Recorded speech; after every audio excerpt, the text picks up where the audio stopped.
Yes, well, there's a lot going on, and I'm not sure that everything is based on Web 2.0, but there's a lot going on in this area where people are moving towards competency standards rather than learning outcomes and mastery.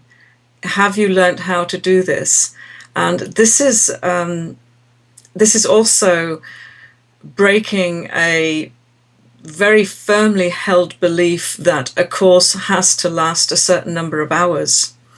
And what this is referring to is perhaps something that is more similar to learning to play a musical instrument or learning to drive, where you have lessons until you have mastered it.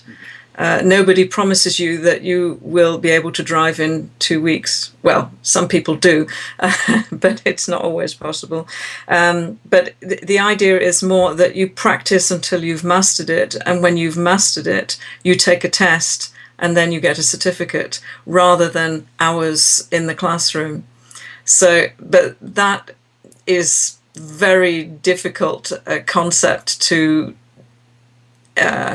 drop the idea of a number of hours being the definition of a course and going over to competency and mastery. I just recently heard of a school in the US, a high school that's gone over to competency.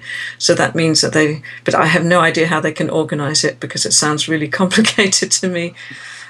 So we can think about these things and we can think about how maybe to move towards them. And I suppose this is linked to differentiation within the classroom, because differentiation is meant to take to be concerned about the individual needs of each learner and trying to give them material which suits their level. So that's, I suppose, a step towards competency and mastery.